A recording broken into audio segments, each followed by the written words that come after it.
What's going on, everyone? I'm Matt from Universal Audio, and in this video, we're going to check out 3 different drum miking techniques that you can use no matter your experience level, from basic to the most flexible, all using UA standard series microphones featuring hemisphere modeling. Let's dive in and check it out. Now we're going to start with a basic 3 microphone setup. We have a large diaphragm condenser as an overhead and 2 dynamic mics on the kick and snare. Now what's really cool about all of these UA modeling microphones is they come with the hemisphere modeling plugin, which gives you a full mic locker for each microphone. So you can actually change the sound of each mic to make them sound like some of the most coveted microphones in the world that were used to record some of your favorite records. Now let's start by talking about the overhead mic. For this configuration, I'm using an SC1 large diaphragm condenser as a mono overhead. I pretty much have it placed over the center of the kit looking down at the snare, and I'm splitting the difference between these 2 crash cymbals so that one doesn't overpower the other in the mix. I'm also using the LD12 model and the hemisphere plugin, which gives us a nice warm vintage sound while still having plenty of high-end clarity for the cymbals.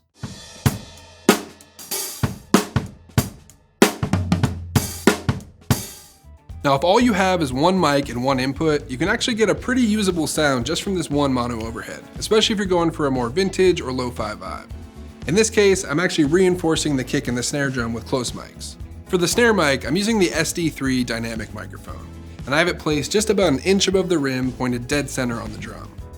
You'll notice that the hi-hat is just behind the mic's capsule, which gives us a little bit of isolation. We're still gonna get some bleed from the hi-hat into the snare mic, but that's perfectly okay for this type of setup.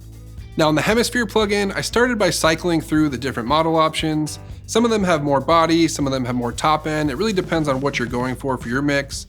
In my case, I landed on the DN57, which is a super common choice for snare drum.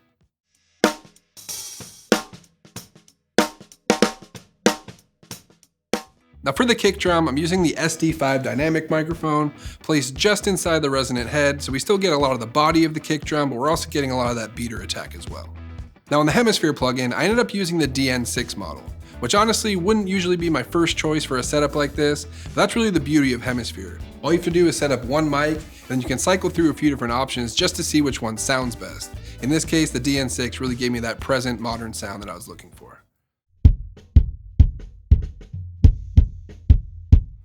Now to demonstrate how these setups sound, I'm going to bring in my friend Rowan, who works in the UA custom shop in Santa Cruz, where we build all of our analog hardware. Let's check it out.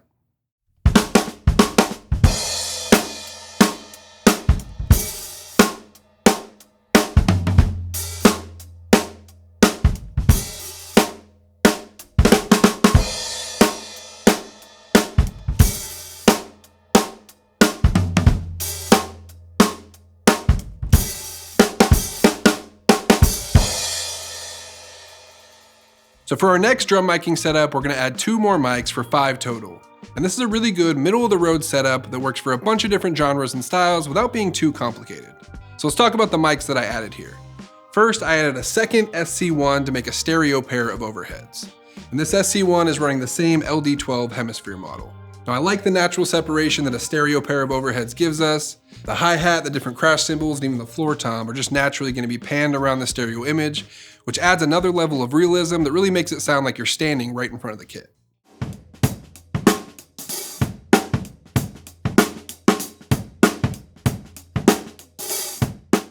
I also added an SD7 as a close mic on the floor tom. And this one's running the DN421B model in hemisphere, which has a really punchy sound that I love. Now I like adding a close mic on the floor tom because it gives us a little more presence and articulation for that drum, especially for any fills that the drummer's playing or any parts of the song that use the floor tom a little more heavily.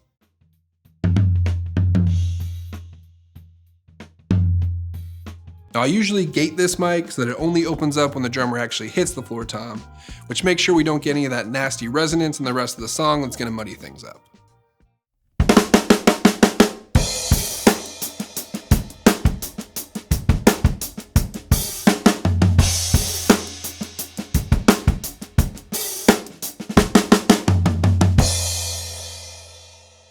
So for our final drum miking setup, we've added 3 more mics for 8 total.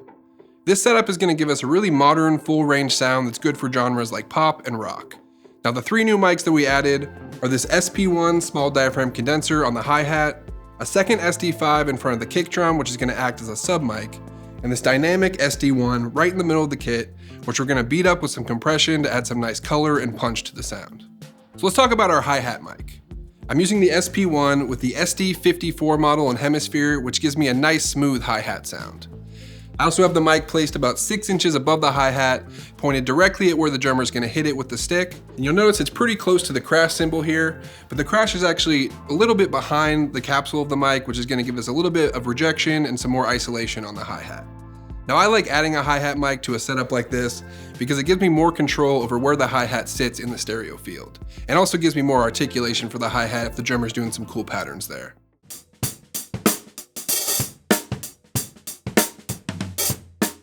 Now, if we're just relying on the overheads to pick up the hi-hat, it's always going to be panned a little bit left or right, depending on which way you have the overheads panned. In this case though, this gives me more control over where that hi-hat sits, so if I want to pan it dead center for certain types of music, I can do that.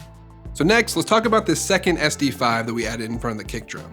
This mic is going to be emulating a classic studio trick of using a full range speaker as a microphone to capture all the low frequency energy of the kick drum that the regular kick mic doesn't capture.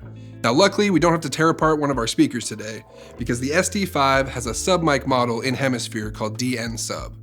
So I'm just going to place this mic a couple feet in front of the kick drum where the low frequencies really have a chance to develop a little bit more. And then we're going to load up that DN sub model in hemisphere.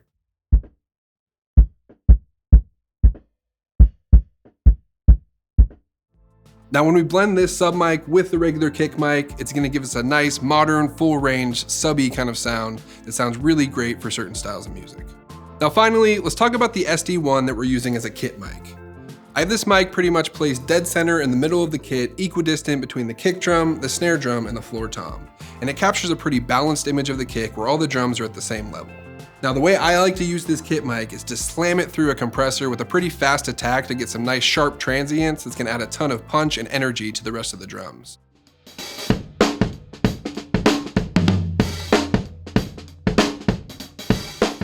Now this mic is also really fun to experiment with some more extreme effects like distortion or heavy EQ, just to bring out different colors in your drum sound.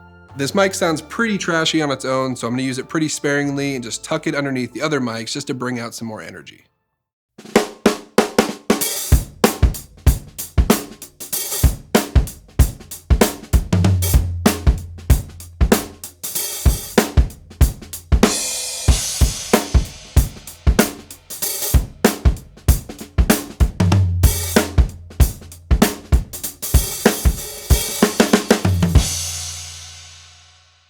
So those are 3 different drum miking setups that you can use to get great drum sounds no matter your experience level or how many mics you're working with.